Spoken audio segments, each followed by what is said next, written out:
It was a morning. Holy cow. That was not week 5 worthy. That was like week 16, week 17, playoffs on the line. That was crazy. I mean, look, there was first I'm gonna start with my squad, bro. I mean, come on, man. I mean, honestly, after last week, I said, all right, we got the we took Green Bay down, great effort, another comeback win. And I said, all right, we got Ferrari coming into town, which is Lamar Jackson. And I'm like, what the hell, man? I didn't think that was gonna happen. But hey, I'll take it. And then another defensive play to clutch it out with my Giants, baby. But so far the trenches are on fire, man. Are on fire. It's crazy. And look, these scores, everybody's still in it. And I know some of these scores seem far out, but when you look at the projections, like everybody's in it. And then we're not even accounting for the fact that scores are going to change because players are going away, right? So when those players go, man, like this is like I don't even know what to do. I've never seen anything like this. I know the trenches is new and all that, but holy cow. It's ugly because there's so much bye weeks too, in the sense of like we're getting some like production from players that you would not be seeing right now in some starting lineups. So it's like, I mean, I had to start Corey Davis on my end, and he got me like, almost 9 points on a couple of plays, which he was getting shut out all the way. And I'm like, all right, hey, I got to take that. Me and Cooper going ahead. We're going at it, bro. We're swinging. We're swinging. This is like a heavyweight fight right now. You know what I mean? I still got some players left to go. He's taking his best shot. Kenneth Walker right now. I'm a little worried there. He got a couple of good runs to start the game, so it's as advertised. I mean, you two kind of going at it. Well, yeah, all week. I mean, Cousins drops in for 24. I think that's his highest total of the week. Hill comes in for basically 34 points. Which is kind of insane. Even Suck Up, your kicker, goes for 16. I mean, his kicker matches his defense. That's ETN goes for 15. I'm pretty sure that's a that's good. High, I guess career high, probably, right? I think yeah, that's right. He had the same thing last week. I think he might have tied either last week or went over a little bit more. So that's 2 good consecutive weeks of great production by ATN, which I think it's taking over that backfield now, becoming as the number 1 back for the Jags, man, which had a really shitty loss today earlier, I think, as the Colts, man. Matty Ice came back and kind of the Colts come out of nowhere. Where did this team come from? TD, Alex Pierce with a game-winning touchdown, man. The rookie, man. I like that kid. That kid's good. Look, Alex Pierce is one of the hot waiver ads this week, and then you got the running back filling in for both Taylor and Hines. We're running the 3rd string running back. And he was one of the I think he still is in the top 10 for wide receivers today on fantasy points. I believe he had like 76 receiving yards when I saw it. And I don't even know what he finished with. That's not even counting his run yards. No, he had a really good all-around game. Let me see if I could pull up the stat sheet, the box score real quick. Colton, he actually filling in for Taylor perfectly. Yeah, no, him coming as 3rd string running back. He actually, let me look at his stat sheet right here. Let me see. Deion Jackson had 42 and a touchdown on the ground, 12 carries. I mean, great, 3.5 modest yards on the ground, and then he had himself 79 yards, man, 10 receptions. 10 receptions. That's almost 20 points right there. If you got in the end zone, he's over 20 points in receptions at the running back position. I mean, Matt Ryan having his best day as a Colt, I'm pretty sure. For sure. Steelers take down the Buccaneers, which was awesome. An ugly game, but they took it down. Gladys is definitely happy right now. Anytime Brady goes down, that's a good thing. Yeah, Brady just struggling. Marital issues have not helped him at all. Let's see. The Colts come back. What else do we have? We got today? Huge game. Let me go back here, man. I got it open up here in my computer. So go ahead.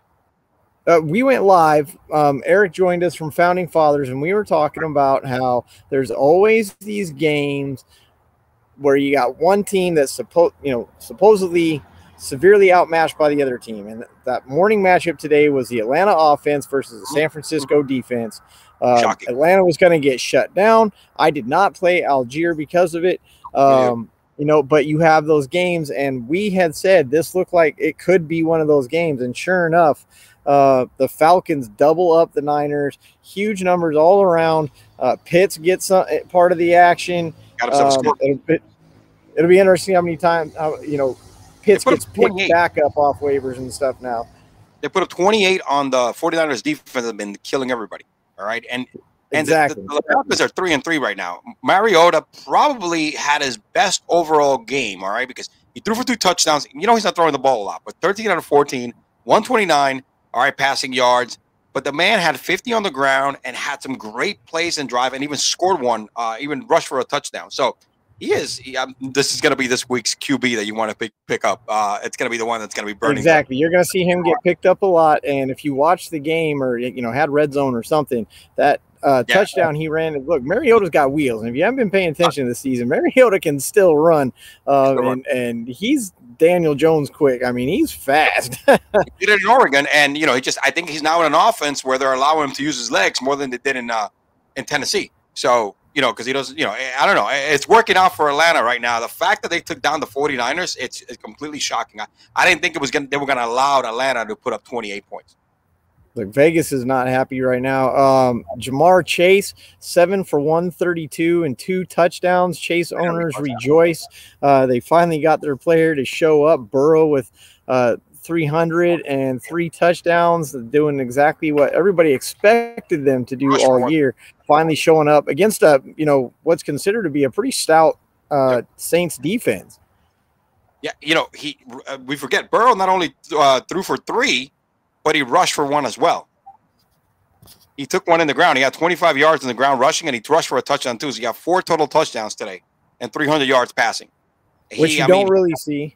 No, he doesn't run that. He could, again, he's another guy that has sneaky athleticism, like Daniel Jones, Mariota kind of type. He could take off whenever he wants but I guess he doesn't take us often because he was hurt really bad with that ACL tear. But he could take off and score for a touchdown whenever he wants. 30-26. That secondary I don't think a lot more was playing today. So we knew Chase was going to have a big day today. He was a hot day. Yeah. So, and we talk about that Pittsburgh win, and that's without Fitzpatrick on Correct. defense. You got the GOAT in the game without Fitzpatrick, and Pittsburgh just shuts them down. And Penny Pickett was out with a hit. He went out with a concussion.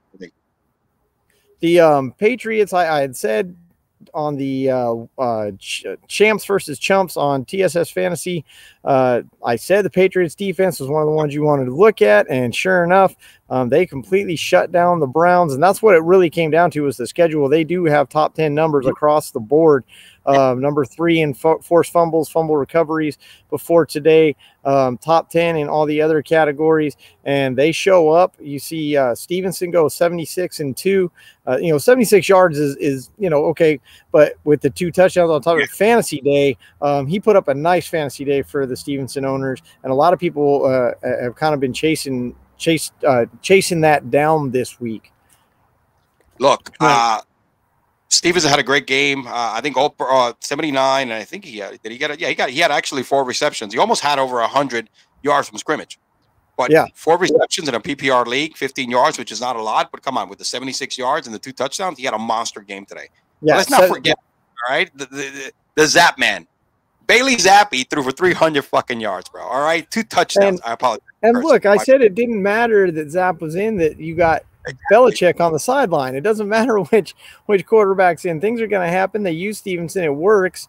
Zap goes 24 out of 34, 70% on the day, 309 yards, 2 touchdowns, only took 2 sacks, 118 quarterback rating. I mean, when Belichick's the coach and you got a master strategist like that over there, I mean, I'm not trying to take anything away from Zap. I'm just saying, he's got the tools. He's got what he needs to make things happen, and he took advantage again today. You ready for this? Yeah. If they could have a quarterback controversy in Dallas, they could have a quarterback controversy with Mac Jones and Zappy right now. All right, bro? Or Zap, whatever the hell you pronounce his name. This guy right now, in the second half, when he came in, he's played tough. They won last week, and I know the defense. We got to give credit to the defense. That's the thing. That's a Bill Belichick staple. They won with Brady there. Yeah, I'm not compare them, but that's the whole thing. That's a staple of Belichick's, career, coaching career. So it doesn't matter who's a quarterback, like you said. But I think if there's going to be a quarterback controversy, This is as good as the one in Dallas right now with Cooper Rush, if you want to call that a controversy. But this is more of a controversy than that one. So I think this one is a worthy controversy. Now. It is, yeah. After 2.5 games, I think so. You know, it's not like Mac Jones has set the world on fire since he got, since he took the helm, right? He gets it done, but I mean, that's what you do, right? You go with the hot hand. Exactly. You know, that's why Cooper Rush is going to stay in there until they don't need him anymore, so that Dak can get better. We see Trubisky come back in as Pickett gets the head injury, so automatically we've got another quarterback controversy there. Let's talk about the Jets. The Zach Wilson, 73.8% quarterback rating, only threw 18 passes, only completed 10 of them. They come out with the win, though, against a Green Bay team that people will tell you not to worry about, because really over the past 2 seasons is kind of what you saw in the first quarter of the season before Rodgers really turns it on, I guess. And we'll see if that actually happens. But Jets coming out today, Hall 116 on the ground and the touchdown. Another 2 receptions, so a nice day for Hall owners as well. Yep, no, I mean, Breece Hall, 116 yards, man, 20 carries. Let me see. I think he also had 2 receptions, didn't have much, only 5 yards. But when I look at this Jets team, right, and I look at Robert Saleh, I love this guy, by the way, because I loved him since he was in San Francisco. You did, and you said something this morning about it. Yep, he's doing the same thing he did in San Francisco. The only difference that he's the man in New York. He's the head coach, because this defense is playing hungry. I mean, black punts. I mean, they're getting sacks, interceptions. They're doing everything they used to do for him in San Francisco, but now he's a head coach. And you see that running attack. That's the reason why he drafted Breece Hall. It's a same kind of offense, right? I mean, look, Zach Wilson was not impressive, but just like a lot of those games in San Francisco from the Kyle Shanahan offense, the running backs held it up, and the defense kept it under control. We've seen that now 2 games. And speaking of running backs who aren't holding it up, A.J. Dillon and Aaron Jones, look, they get, what's it look like, 60 yards combined on the ground and 19 carries. Lazard has a nice day, 4 receptions, 76. The touchdown helps round it out. Tight end, such a sketchy position, but Tunyon gets you 10 receptions for 90. So that's 19 points for you if you played it. But other than that, Green Bay just really not doing too much. Rodgers gets sacked 4 times, gets held to 246. He's got a 63%, 88% quarterback rating. Again, nobody's panicking because we've seen this from Green Bay for a couple years now, but man, just not what fantasy owners are hoping for from the Green Bay offense at all. Now, 4 sacks, they had let me see, that a total of 9 quarterback hits on Rodgers. All right, when you're getting to the quarterback that often, it's gonna mess up your game, whether you're throwing the ball over the air or you're trying to run it, right? So they were just, that defense today, man, they were just, again, for the 2nd consecutive game, they've been really, really nasty. They've been really, really nasty. And this is this is vintage, man. This is what he did. This is what Robert Saleh did in San Francisco. The only difference, he's not the defensive coordinator. He's the man. He's the head coach of the team right now. My Minnesota and the Dolphins, they come down to an onside kick. Jefferson gets his 107, but without the touchdown, he's sitting on 16. You kind of want more out of that. Thielen's going to get you 10. Dalvin Cook saves his day with a big 53-yard run. So he ends up with 77 and a touchdown, but that's still only 13. He'll give you one more for a reception and some decimals, but he's under 15 points. Cousins wins the game, 2 touchdowns, but he only had to throw for 175 yards. So you get the win, but you're not getting a lot of points out of this Minnesota offense right now. No, I mean, but again, they're 5-1. So at this point, they're 5-1. I mean, and the same thing happened last week where they were controlling and Cousins starts by 15 out of 15, and then they just only win by a few points with the Bears. It's kind of like the Minnesota offense plays to the level of their competitors, right? Miami offense, is 100%. Yeah, and then they kind of they play to that level. So I guess when they play a high offense, high potent offense, they'll step up to the game. If the offense is pretty bad, it's like they just play down to the level of their opponent, which I don't get it. Which not the way that I would like it as a fan or even as a team coach. But they're 5-1, so at this point, until they start losing consistently, then it just probably won't matter. But 175, 2 touchdowns. Cook 77 yards, like you mentioned.